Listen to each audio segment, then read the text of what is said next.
Assalamualaikum warahmatullahi wabarakatuh. Hari ini kita akan belajar tentang pembulatan. Nah, pembulatan ini adalah cara atau metode untuk menulis suatu bilangan dalam bentuk yang sederhana. Nah, sebelum ke materi pembulatan, pertama-tama Bu Rani mau mengingatkan dulu tentang nilai tempat suatu bilangan. Misalkan ya, pada bilangan 1248. Nah, di sini 1248, setiap angka memiliki nilai tempat yang berbeda. Pertama dari yang paling kecil yaitu 8. 8 ini adalah satuan. 4 puluhan, 2 ratusan, dan 1 adalah ribuan. Nah, ini tuh mudah ya. Kalian tinggal cara membacanya aja. 1248. Nah, berarti dari situ kita tahu bahwa misalkan 1248, 2 ini nilai tempatnya berapa? Nah, jadi dari cara membacanya saja kita tahu bahwa nilai 2 ini memiliki nilai ratusan atau menempati nilai ratusan. Nah, itu hanya ulasan saja untuk nilai tempat suatu bilangan. Nah, sekarang kita akan belajar tentang pembulatan atau menuliskan suatu bilangan ke dalam bentuk yang sederhana. Yang pertama adalah pembulatan ke puluhan terdekat. Nah, berarti nanti bilangannya itu merupakan bilangan puluhan ya. Caranya yang pertama yang kita lihat adalah satuannya. Nah, misalkan di sini 48. 48 ini kan 48 kan merupakan bilangan puluhan. Nah, di sini 8 menempati satuan, 4 menempati puluhan. Nah, jadi yang kita lihat itu satuannya. Satuannya itu jika patokannya itu angka 5 ya. Kalau satuan angka 5. Jika lebih dari 5 atau sama dengan 5, dia menjadi 10. Tapi jika dia kurang, dia menjadi 0 atau hilang. Contohnya 68. 8 satuan, 6 puluhan. Nah, sekarang yang kita lihat adalah satuannya. Satuannya kan 8. 8 lebih atau kurang dari 5. 8 itu lebih dari 5. Sehingga 8 ini kita ubah menjadi 10. Nah, kalau sudah seperti itu berarti 8 ini kita ubah menjadi 10. Nah, 6 tadi kan menempati nilai puluhan. Berarti nilainya kan 60. 60 ditambah 10 hasilnya 70. Nah, sekarang 24 di sini 2 puluhan 4 satuan. Satuan 4-nya kan kurang dari 5. Kalau kurang dari 5 menjadi 0 atau hilang. Kalau dia jadi 0 atau hilang, jadi kan tinggal 20-an saja. Berarti pembulatannya adalah 20. Sekarang kita lanjut ke pembulatan ke ratusan terdekat. Nah, kalau ke ratusan, tadi kan ratusan kan bentuknya seperti ini. 248. Nah, kalau ratusan yang kita lihat bentuk puluhannya. Tadi kalau ke puluhan yang kita lihat satuannya. Jadi yang di belakangnya yang kita lihat ya. Nah, jika puluhannya itu lebih dari atau sama dengan 50, kita bulatkan menjadi 100. Kalau kurang dari 50, hilang atau 0 ya. Contohnya pada bilangan 149 yang kita lihat itu puluhannya yaitu 49. 49 kan kurang dari 50, berarti 49 ini hilang atau menjadi 0 sehingga sisa 100. Jadi kita buatkan menjadi 100. Sekarang 562. Puluhannya adalah 62. 62 lebih dari 50 sehingga menjadi 100. 62 ini menjadi 100. Nah, 5 ini menempati posisi ratusan, sehingga nilainya 500. 500 ditambah 100 menjadi 600. Selanjutnya adalah pembulatan ke ribuan terdekat. Nah, kalau ribuan kan bentuknya seperti ini, 1328, berarti yang dibulatkan di belakang angka ribuannya berarti ratusannya ini, berarti patokannya pada ratusan. Nah, ini jika ratusannya itu lebih dari 500 kita jadikan 1000, jika kurang dari 500 kita jadikan 0 ya. Jadi kuncinya itu ada di angka 5. Kalau satuan 5, kalau puluhan itu 50, kalau ratusan 500. Contohnya 1328, ratusannya adalah 328 atau 300. 300 ini kurang apa lebih? 300 kurang dari 500, jadi hilang, menjadi sisa 1000-nya saja. Selanjutnya 1672. 600 ini lebih atau kurang dari 500. Nah, 600 ini lebih dari 500, sehingga 600 ini menjadi 1000. Nah, tadi kan ribuannya adalah 1000 ditambah 1000 sehingga menjadi 2000. Selanjutnya kita akan belajar tentang taksiran. Nah, taksiran ini adalah perkiraan, biasanya digunakan untuk memudahkan kita menghitung supaya dalam bentuk yang sederhana menulisnya. Jadi taksiran ini menghitungnya itu dengan cara membulatkan bilangannya. Yang pertama ada taksiran bawah. Taksiran bawah itu membulatkan ke dalam pembulatan di bawahnya. Ya. Jadi misalkan ini pada bilangan puluhan, cara menaksirnya itu satuannya itu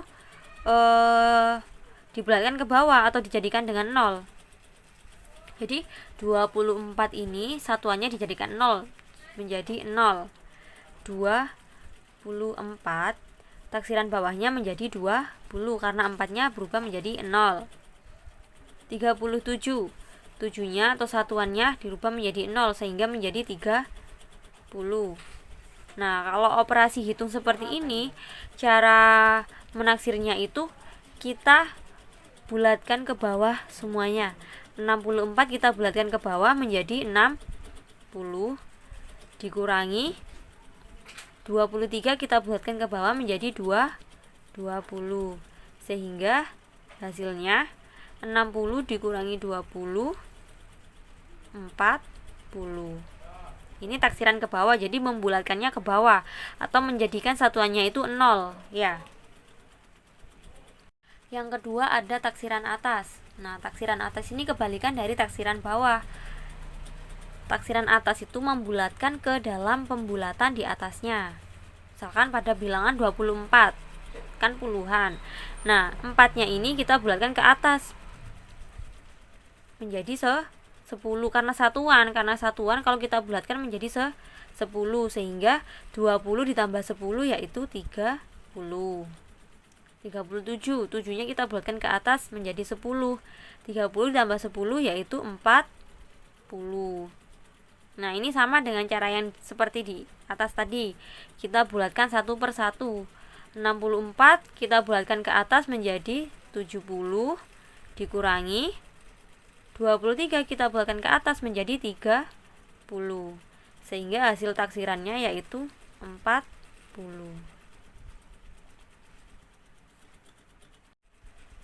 Selanjutnya ada taksiran terbaik. Nah, taksiran terbaik ini adalah kita membulatkan sesuai dengan aturan pembulatan.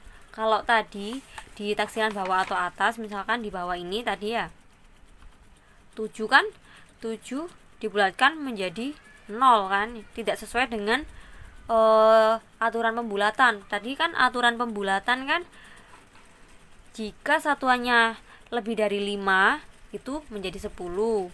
Jika kurang dari 5 menjadi 0. 7 kan lebih dari 5, harusnya dia ke atas kan, harusnya dia menjadi 10. Nah, tapi pada taksiran bawah ini enggak. kita turunkan semua. Nah, ini tidak sesuai dengan aturan pembulatan. Tetapi pada taksiran terbaik, kalau kita disuruh mencari taksiran terbaik, berarti kita bulatkan sesuai dengan aturannya. Contohnya 24, kita taksir ke puluhan terdekat sesuai dengan aturan pembulatan. Berarti satuannya kita bulatkan. Nah, satuannya kan 4 kurang dari 5, sehingga 4-nya menjadi 0. Berarti 24 taksiran terbaiknya yaitu 20.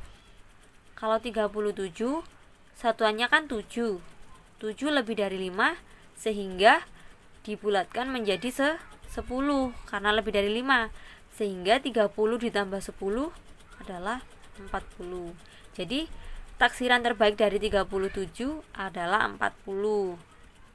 Nah, sekarang ini juga sama, kita bulatkan satu persatu. 64 taksiran terbaiknya yaitu 60. Kenapa? Karena 4 kurang dari 5, sehingga turun. 23 taksiran terbaiknya adalah 20, sehingga hasil taksiran terbaik dari operasi hitung ini adalah 60 dikurangi 20, 40. Sekarang kita lanjut ke taksiran bilangan pecahan. Ingat ya, pecahan ya. Caranya ada hal-hal yang harus kita ingat, yaitu pembilang dan setengah penyebut. Ingat, pembilang itu yang di atas, penyebut itu yang di bawah.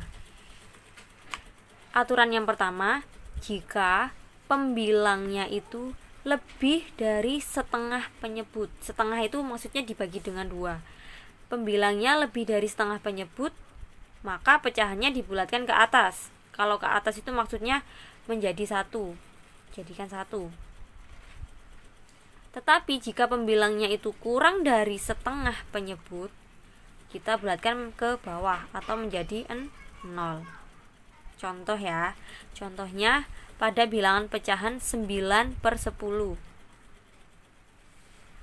Pembilangkan yang atas, jadi 9 itu pembilangnya dan 10 itu penyebutnya.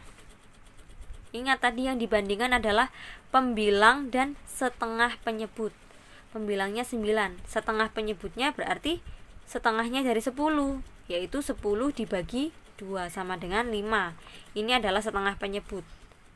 9 dan 5. 9 itu lebih besar dari 5. Pembilangnya lebih dari setengah penyebut. Jadi dia dibulatkan ke atas, sehingga hasil taksirannya yaitu 9/10 mendekati 1. Sekarang yang kedua, 2/6. 2 itu pembilang, 6 itu penyebut.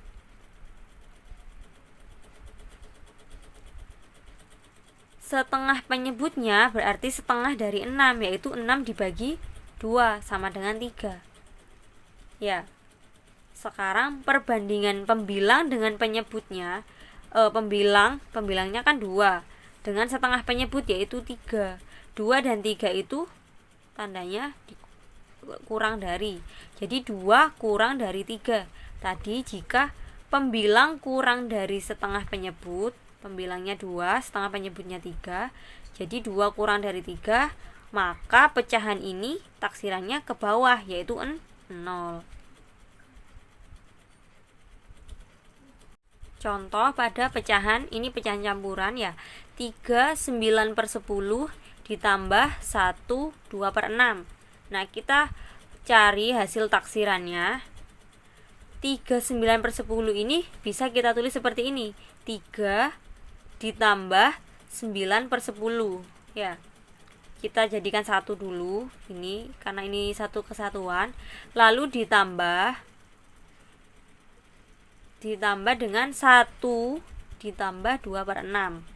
Nah, kalau sudah menjadi bentuk seperti ini, kita bisa mencari taksirannya. 3 tetap ya. Nah, pecahannya kita taksir tadi 9/10 itu 1 ditambah 1 tetap 2/6, taksirannya tadi 0 ya. Nah, setelah ini kita jumlahkan yang ada di dalam kurung ini. Kita jumlahkan dulu. 3 tambah 1, 4. Ditambah 1 tambah 0 yaitu 1. Jadi 4 tambah 1, 5. Jadi hasil penjumlahan atau hasil taksiran dari penjumlahan pecahan ini adalah 5. Nah, untuk tugas ini kalian kerjakan di buku tulis kalian.